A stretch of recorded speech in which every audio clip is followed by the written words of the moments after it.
할렐루야! 우리 전우자로 한번 인사하겠습니다. 잘 나오셨습니다. 우리 뒷분 보고도 한번 인사하겠습니다. 풍성한 은혜 받으시기 바랍니다.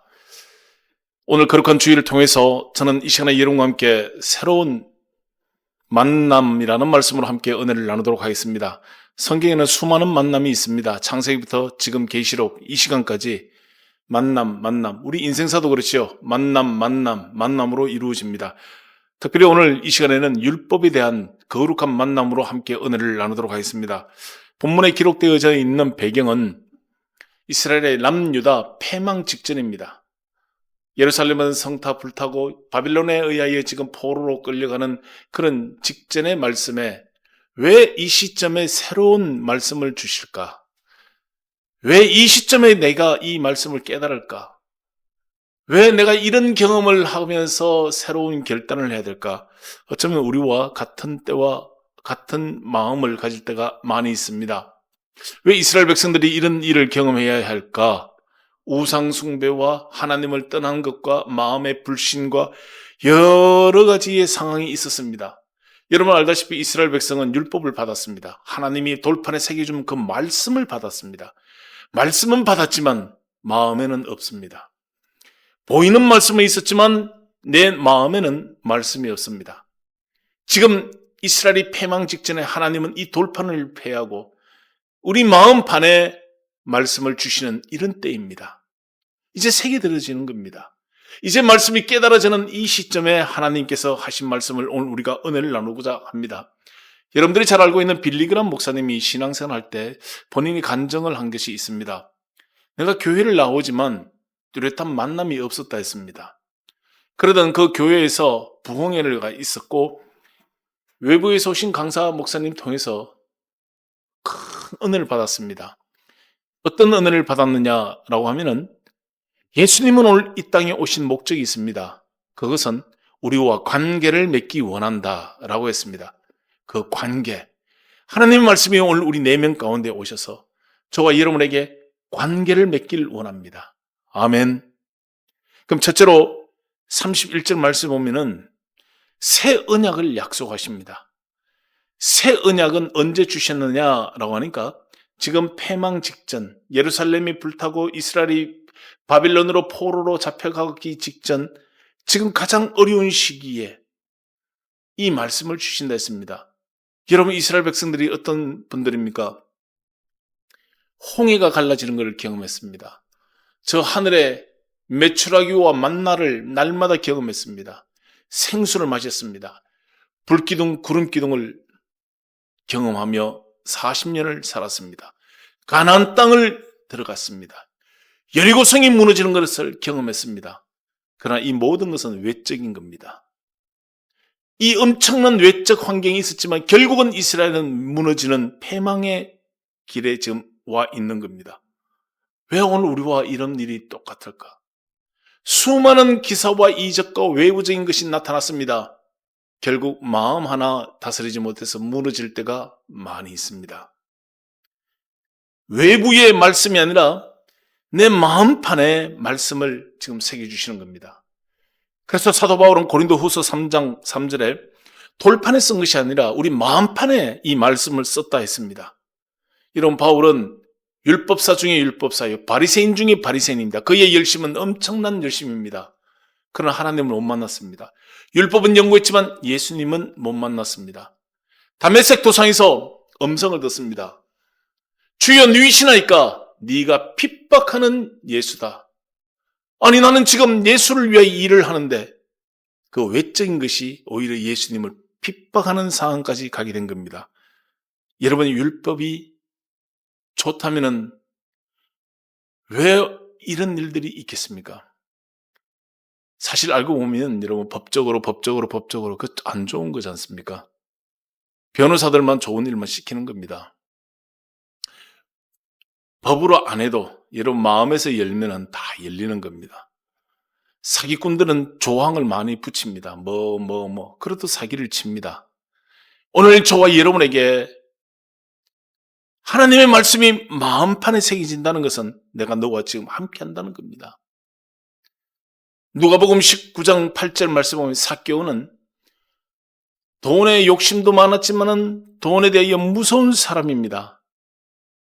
같은 동족이지만 이스라엘 백성들의 돈을 착취했습니다. 그런 그가 예수님을 만나자 첫 번째 고백했던 것이 주여 내가 토색한 것이 있으면 네 배로 갚고 잘못한 것이 나의 재산을 소유를 팔아 가난한 자들을 위하여 내어놓겠습니다. 절반이나. 예수님을 만나놨더니 외적인 것이 무너지는 겁니다. 내적인 것이 자기 안에 세워지는 겁니다. 오늘 우리 안에 이 거룩한 하나님의 대면이 하나님과의 만남이 이루어지기를 예수 이름으로 축복합니다. 여러분 1948년 이스라엘이 독립을 할 때 자체 내에 교회가 개신교회가 7개 있었습니다. 여러분 이스라엘의 교회 하나는 엄청난 각오를 해야 됩니다. 목숨을 바꿔야 할 상황까지도 가는 겁니다. 그렇게 해서 소그룹으로 모이고 가정에서 모이고 지금은 2026년입니다. 371개가 교회가 세워졌습니다. 엄청난 숫자죠. 우리가 세워지는 교회와는 차원이 다른 겁니다. 오늘 우리가 믿는 재림하시는 예수님, 그들에겐 초림이 되겠죠. 율법에 대해서는 박사이지만 아직까지 예수님을 모르는 겁니다. 그들이 변화되고 있습니다. 그들에게 지금 복음이 들어가고 있는 겁니다. 땅끝까지 출발한 지역에서 돌아오면은 땅끝이 되는 겁니다. 사실 알고 보면은 요즘 되어지는 일을 보면은 예수님이 오실 날이 정말 눈앞에 와 있습니다. 아침에 눈을 떴는데 세상이 바뀌어 있습니다. 이란을 보십시오. 베네수엘라를 보십시오. 세계가 지금 하루아침에 급변하는 시대입니다. 오늘 외적인 말씀이 아니라 이 내적인 말씀, 하나님의 말씀이 오늘 우리 심령 속에 새겨지고 이 말씀이 우리 삶 가운데 그대로 이루어지는 걸 우리 눈으로 볼 수 있는 걸 이 시대인 줄 믿습니다. 그런데 하나님 말씀하시기를 예레미야 31장 32절 말씀 보면 언약을 깨뜨렸다라고 했습니다. 누가 이 언약을 깨뜨렸느냐? 이스라엘 백성들이. 사실 알고 보면 여러분 율법을 어떻게 다 지킵니까? 뭐 하고 하지 말라 뭐 해라 이거 참 힘들고 어렵습니다. 그런데 그 말씀이 내 마음에 오시면서 어떤 변화를 가져오느냐?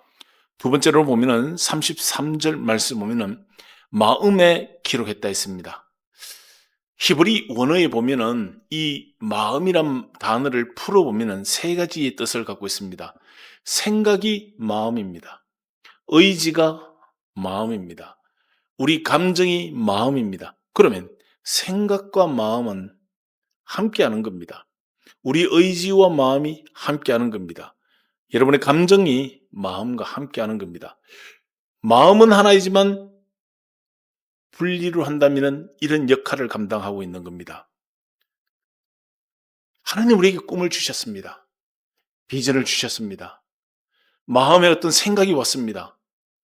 그럼 언젠가는 내 의지 속에서, 내 삶 속에서 우리 입술과 우리 행위를 통하여 이것이 밖으로 언젠가는 나오게 되어 있습니다. 그래서 옛 언약은 무엇이냐? 옛 언약은 해야 한다. 참 무겁습니다. 어떤 무거운 짐을 갖고 있습니다. 그러나 새 언약, 내 마음에 새겨진 말씀은 하고 싶어지는 겁니다. 피아노를 잘 치는 분이 피아노를 못 치게 하면은 피아노가 치고 싶은 겁니다. 시간에 관계없습니다. 하고 싶은 거예요. 오늘도 전 세계적으로 하나님 이 말씀을 복음을 전하고 일어나는 역사를 보면 하라고 하면 그 누가 그렇게 하겠습니까? 하고 싶은 겁니다. 나의 전 재산을 들여서라도, 나의 전 생애를 들여서라도 오늘 대한민국에 이렇게 복음을 가져온 선교사님들, 그리고 한국에 있는 선교사님들이 전 세계에 나가서 이 말씀을 전하는 겁니다. 하고 싶어지는 겁니다. 이 마음이 동하여지는 것입니다. 근데 하나님의 사람을 키우고 하나님께서 우리를 연단하시는데 마지막 단계가 무엇이냐? 외적이냐? 내적이냐? 욥을 보십시오. 욥은 자식이 죽어나가고 재산이 떨어져 나가고 부인도 자기 몸도 전부 외적인 겁니다. 그런데 욥은 고백하기를 1장 21절에 주신 자도 여호와요 취하신 자도 여호와인데 내가 어찌 여호와 이름을 찬양하지 아니하리까? 내적인 것에서 고백이 나옵니다. 여러분 욥은 이전보다 갑절의 은혜를 받았다라고 기록되어 있습니다. 이처럼 외적인 것은 언젠가는 변하게 되어 있고 없어지게 되어 있고 어떤 상황에 따라서 바뀌게 되어 있습니다. 그러나 내적인 것은 영원히 함께하는 걸 믿습니다. 여러분, 한나는 불임녀입니다. 그런 그를 하나님 쓰셔야 되는 겁니다. 여러분, 한나를 통하여 이 땅에 사무엘을 보내야 되는데 한나는 지금 상태에서는 한나가 사무엘을 놓을 수 있는 조건이 안 되는 겁니다. 마지막 하나가 남아 있습니다. 마음 연단입니다. 그래서 바로 옆에 버린나를 통하여 얼마나 많은 연단을 하는가 하면 상함이 그에게 있습니다. 그래서 한나는 성전에 올라와서 기도합니다. 여러분, 기도했을 때 환경이 바뀌었습니까? 주변에 뭐가 없어졌습니까? 버린나가 어디를 갔습니까? 아닙니다. 똑같습니다. 단 하나, 한나의 마음이 바뀐 겁니다. 하나님의 말씀을 들었지요. 엘리 제사장을 통해서 내년 이맘때가 되면 내가 아들을 안으리라. 아들을 안았습니다. 변한 건 전혀 없는데 마음이 바뀌었습니다. 만약에 불신을 했다면 내가 어찌 아이를 낳으리요? 그 마음이 있었다면 아이를 못 가졌을 겁니다. 가졌습니다. 하나님은 우리를 마지막 단계에서 마음을 훈련하시는 겁니다. 저 놀라운 꿈을 주셨습니다. 이 꿈을 내 마음에 주셨습니다. 이 꿈이 마음껏 펼쳐지는 데는 때가 돼야 되는 겁니다.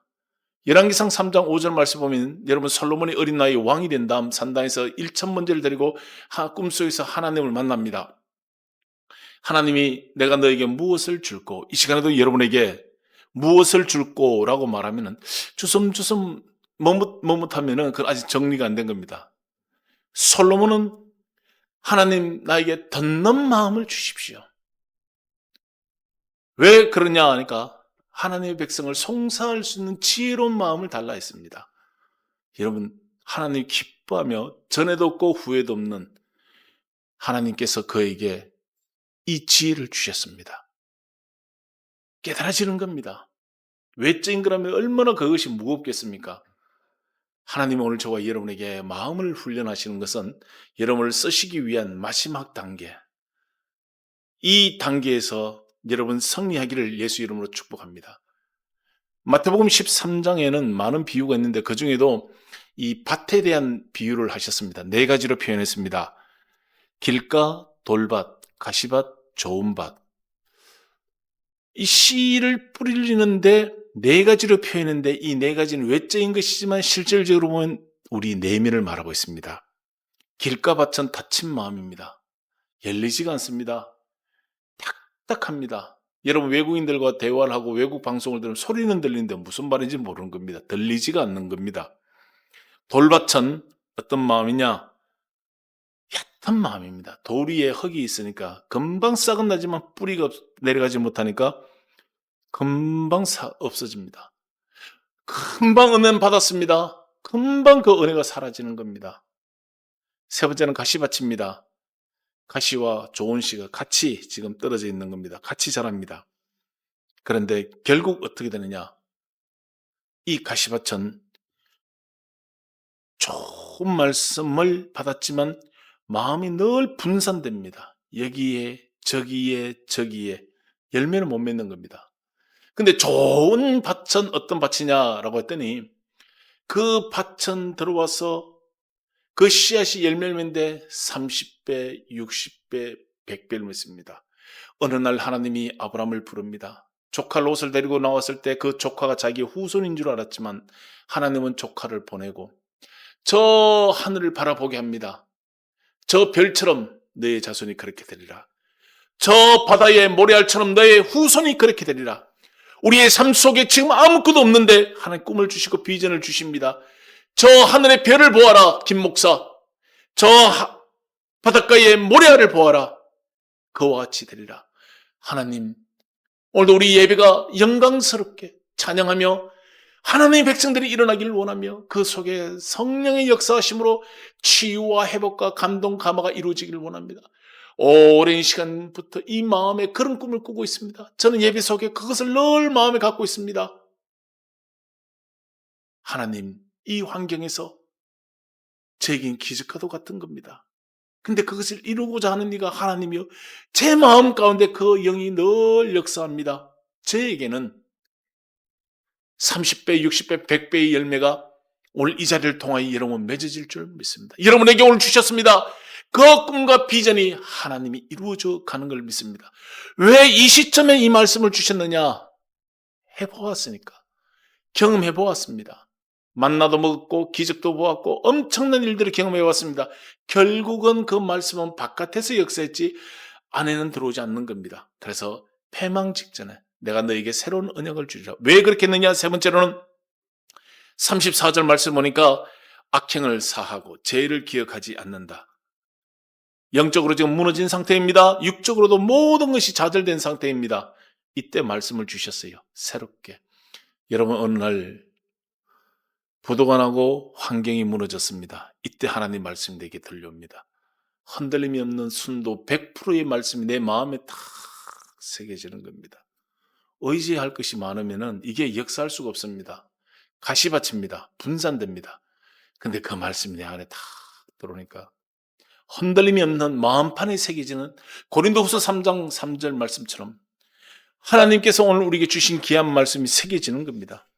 그래서 이 말씀처럼 왜 하나님이 이 거룩한 새 언약을 우리에게 허락해 주시느냐? 이 말씀을 받을 만한 때가 지금인 것입니다.